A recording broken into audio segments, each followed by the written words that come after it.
What is up, everyone, and welcome to NFL Nexus. Today, we're jumping headfirst into a really fascinating puzzle that's taking shape over in Indianapolis. The Colts are staring down a 2026 draft that, honestly, isn't just about getting better, it's about straight-up survival. If you're into this kind of deep-dive football talk, hey, do us a solid and hit that subscribe button. Maybe give this a like. And by the way, if you want to support the channel, we've got these awesome coloring books, perfect for kids, grandkids, or even you. The link's right down in the description. Okay, let's get into it. So to really understand the insane amount of pressure on the Colts front office right now, we have to rewind the clock to 2025.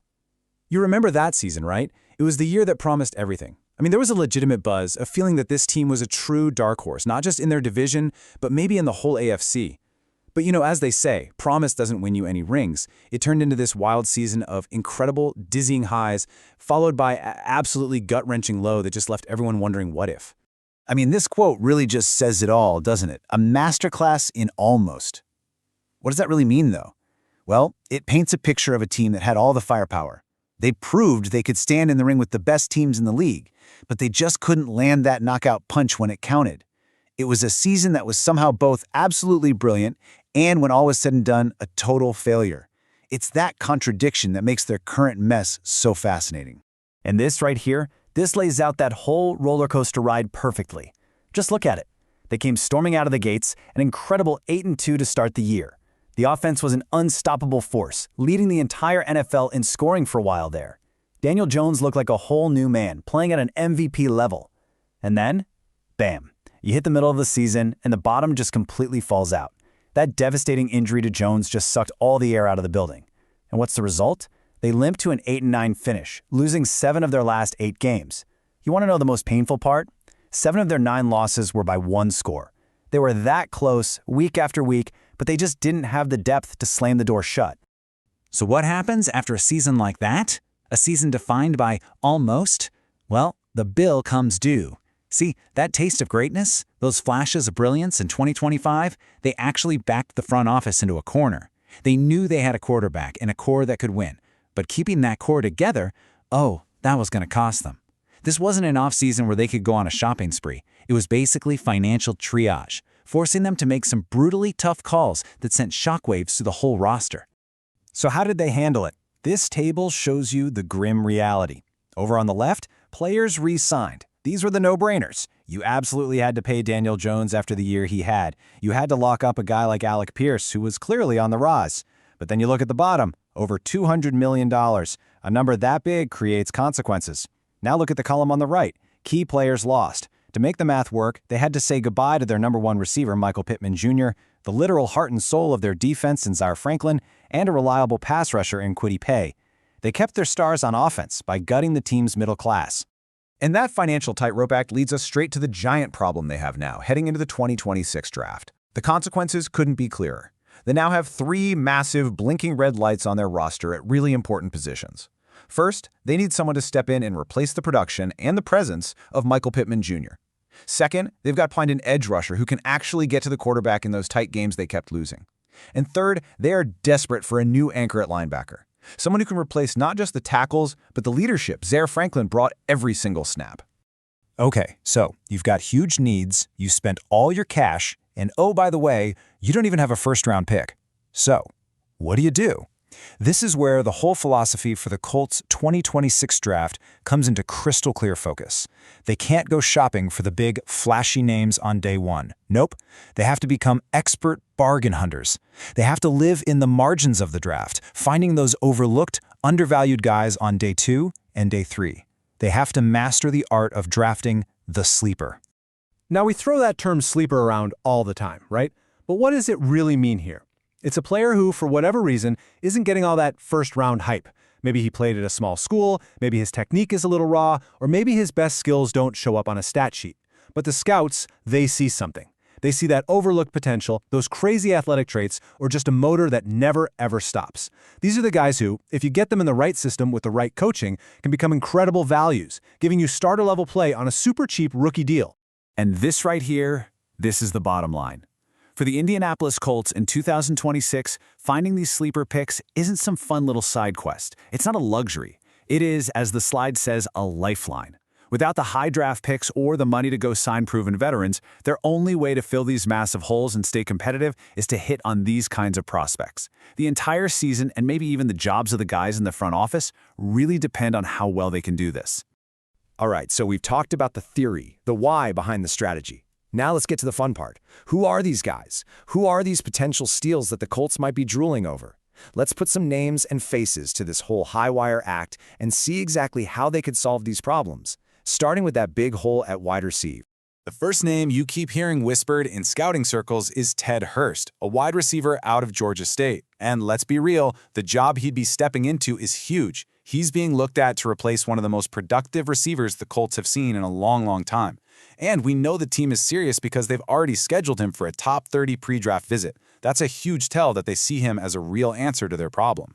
This little snippet from a scouting report paints a very exciting picture. See, he's not just some big guy who catches the ball. That word explosive is everything.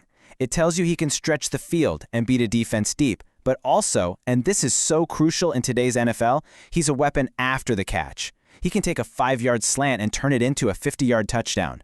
That is exactly the kind of playmaking ability that walked out the door with Pittman. So why is he such a perfect fit for them? Well, just look at the measurables. You can't teach 6'4" with a 4.42 40.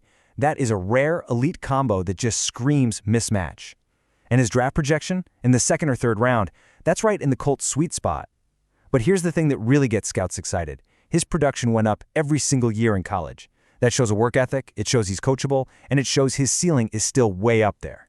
He's not a finished product, which is why he's not a first-rounder, but the arrow is pointing straight up.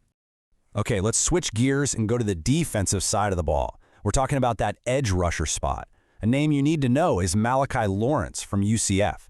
Now think back to all those one-score losses we talked about. So often, those games come down to 1 or 2 plays in the fourth quarter. Can you get after the opposing quarterback and end a drive? The Colts couldn't do it. Lawrence is the kind of player you draft to fix that specific problem.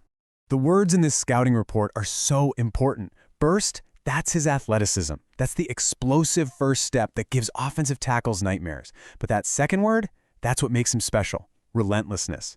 This isn't a guy who gets stonewalled on his first move and just gives up. No way. He keeps his feet churning, he keeps fighting, and he will chase a quarterback from sideline to sideline. That's not a skill you teach. That's just who he is. His defining trait is that high motor. The guy just never takes a play off, which is so valuable late in games when other guys are sucking wind.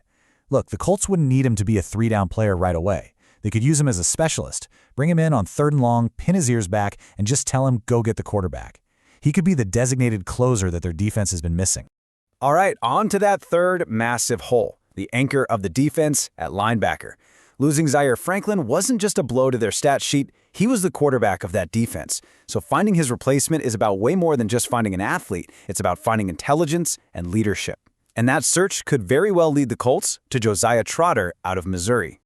This quote gets right to the heart of it. It's all about the intangibles. Carries himself like a leader, plays with an edge. You can't measure that stuff with a stopwatch at the combine, but you sure feel it in the huddle on a Sunday.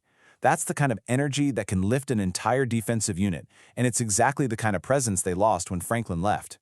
And don't worry, his on-field skills totally back up those intangibles. His biggest asset is a super high football IQ. In today's NFL, with all the pre-snap motion and trickery, you need a linebacker who can process information instantly. Trotter sees it, and he goes. He's also a complete player, a physical, downhill thumper against the run, but he's also got the smooth athleticism to drop back and cover tight ends, which was a real weak spot for the Colts last year. He has all the tools to be a 3-down linebacker from day one. And for our final prospect, we've got the absolute definition of a sleeper. I'm talking about a guy who started at a big Power 5 school, transferred to a smaller one to get playing time, and then just became a man amongst boys. That's the story of linebacker Jackson Kuwash from Miami of Ohio. He's the type of player whose tape makes scouts hit rewind over and over, just to make sure their eyes aren't deceiving them. You know, sometimes a single number tells you pretty much the whole story. Over 100 tackles, that is just pure, raw, undeniable production. It shows you a guy who has a magnetic nose for the football. It doesn't matter what the play call is, he just finds a way to get to the ball carrier. He even threw in 5 sacks, so you know he can blitz a little. This isn't just a number, it's a statement that every single week he was the best player on that football field. So, we've looked at the targets, we've looked at the strategy. What's the big takeaway here? Well, the Colts are putting together a very specific, very detailed plan. But let's be totally clear about this. It is a massive, high-stakes gamble. They are betting their entire season, maybe their entire future, on the idea that their scouts can find talent better than the 31 other teams and that their coaches can turn raw prospects into reliable NFL starters. It is a super risky road to take, but given where they are with money and draft picks, it might be the only road they have. And this slide lays out the two sides of that coin perfectly. On the left, you've got the risks, and they're scary. You're betting everything on unproven talent. For every late-round gem you find, there are dozens of guys who just don't pan out. It could mean a much slower, more painful rebuild. But then you look at the right column, at the rewards, and you see why they're willing to take the risk. If you hit, you get starting caliber players on cheap contracts for 4 years. That is how you build a Super Bowl window. You rebuild all the depth you lost. And every now and then, you find that one franchise-altering superstar that nobody else saw coming. That's the dream they're chasing. Which brings us to the ultimate question, right? The Colts have a plan that was born out of pure necessity. They've picked their targets, players with massive upside who seem to fit their needs perfectly, at least on paper. But can they actually do it? Can their front office and their coaches turn this collection of maybes and what-ifs into the actual cornerstones of a team that can finally turn almost into answered? Their entire 2026 season is riding on it. What do you guys think? Drop a comment below and let me know. Thanks for watching NFL Nexus.